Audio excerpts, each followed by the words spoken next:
right, this is the Friday full body finishers. So TGIF, it's Friday.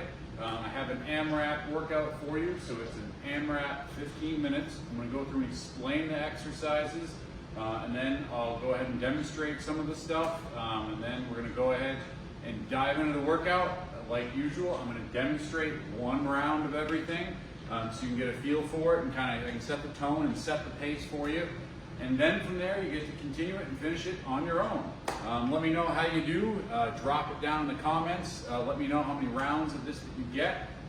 This one is all about kettlebells, all right?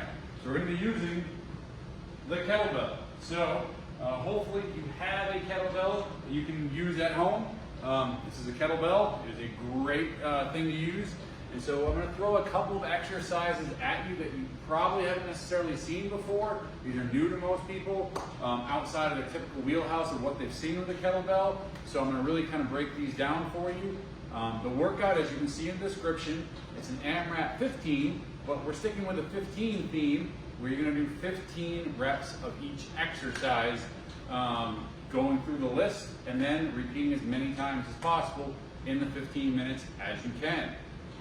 So the first exercise I'm going to explain is one of my favorites with a kettlebell for a total body, full body exercise, is the kettlebell side shovel. I've done this once before in one of my previous videos. You're going to grab the kettlebell like you're kind of grabbing it by the handles. You want to let the bell hang down, get in a squatting position, keeping your chest up, and you want to simply squat down, and then you come up into a bicep curl.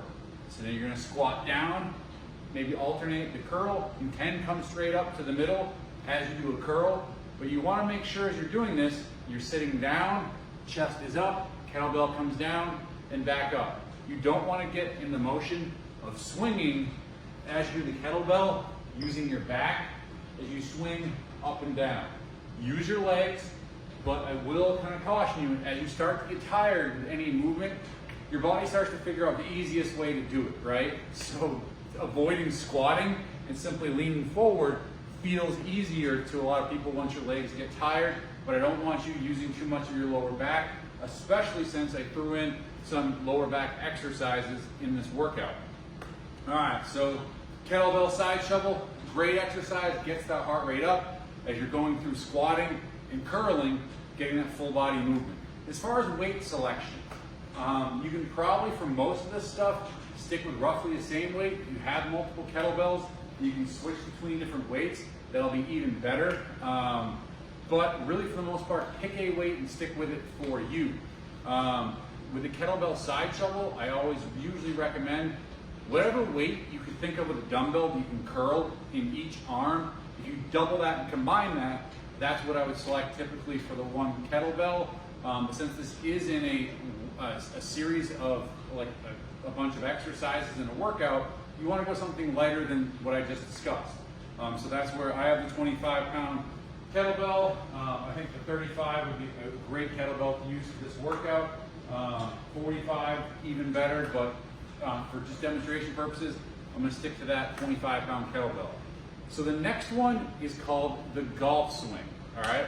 This is one, I've seen a couple different iterations of this exercise, but to take pressure off the back, originally when I'd seen this, it was meant to start with kettlebell high, come down the middle, come to a dead stop, and then come back up. That's a herky-jerky movement to use, and it's a lot of extra strain and stress not only on our back, but our shoulders too.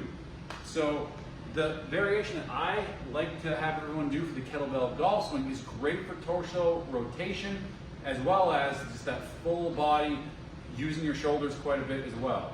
So you want to keep your eye on the kettlebell at all times. With this one, you want to make sure there's nothing to hit around you.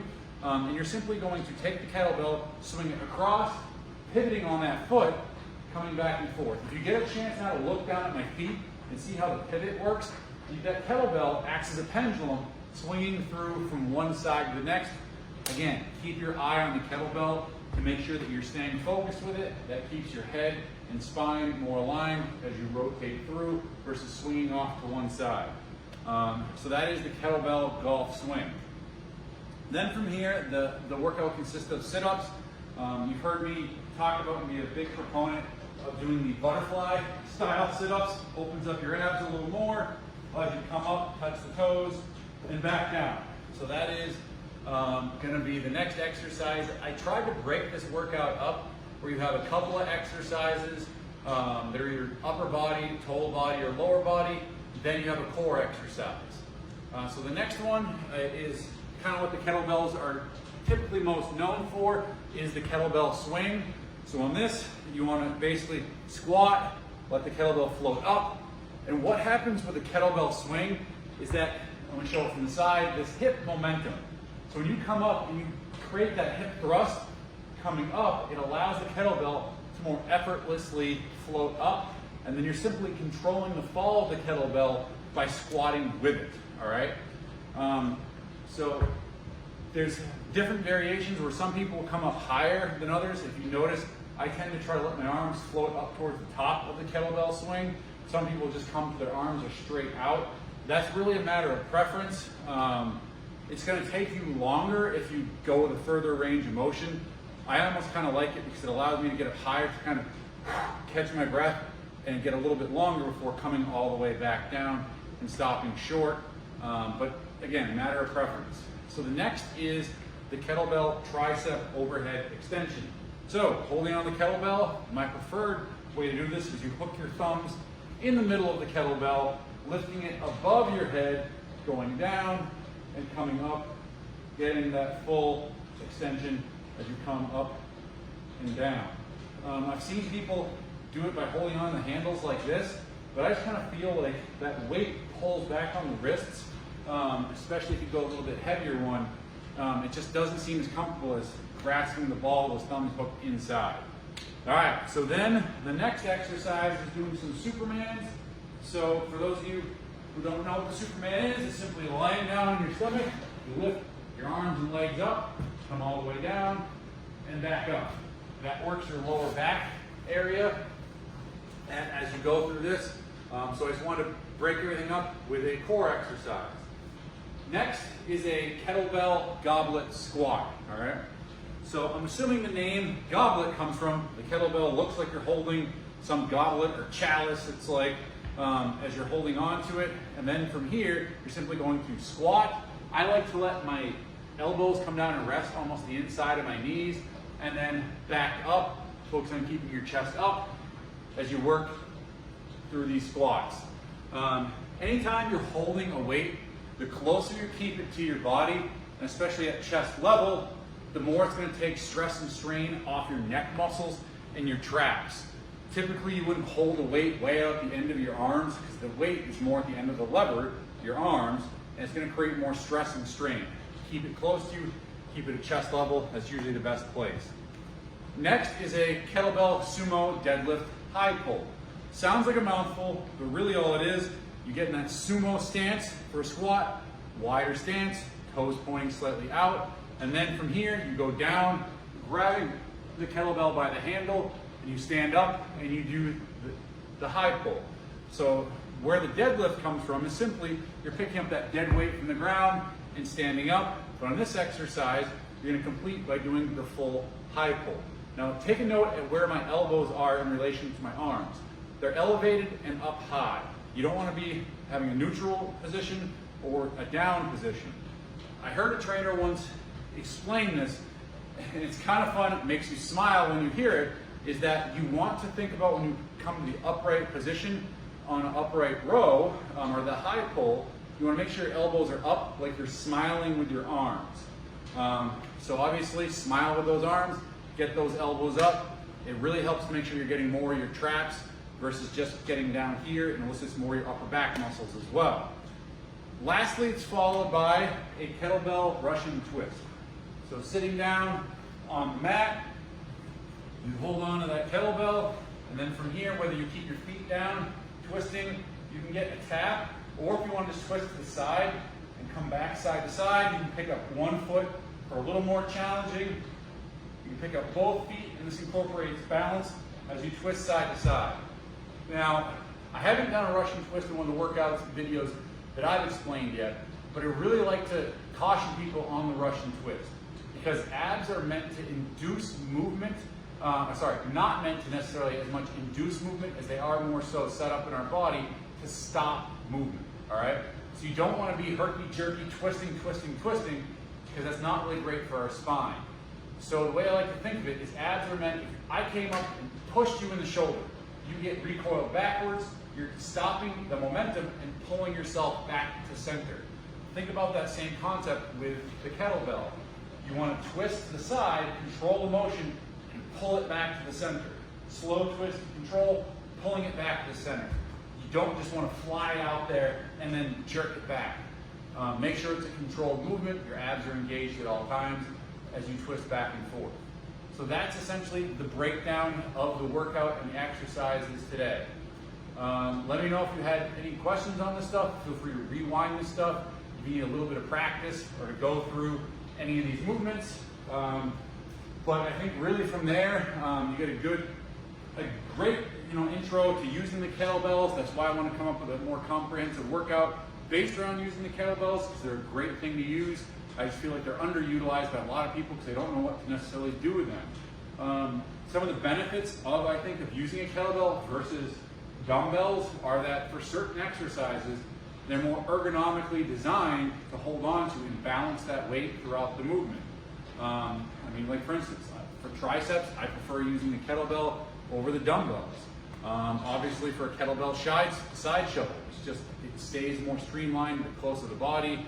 The kettlebell swings, the kettlebell golf swing, all exercises that you just get a little bit better handle on it.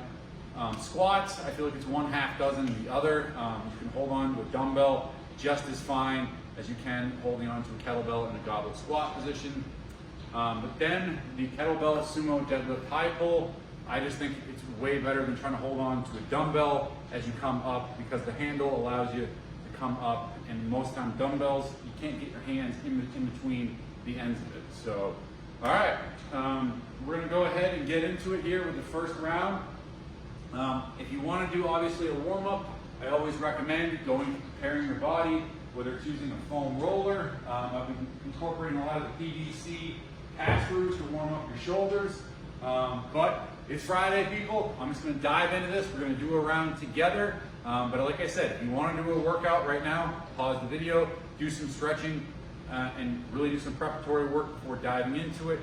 I want you to focus on feeling like the ebb and flow of how hard you work, where if you can put your foot on the gas pedal, pick up the pace, work a little bit harder, great, go for it. If then you feel like you need to back off a little bit and slow down and just kind of, just really, I think, get your heart rate down, your breathing back under control, go ahead and do that. But it's 15 minutes, so hopefully it's not going to be too long where you're dying by the end of it, but you feel like you can leave it all out there during this workout. So I'm going to go reset the clock here. I'll be right back, and then we'll start the workout.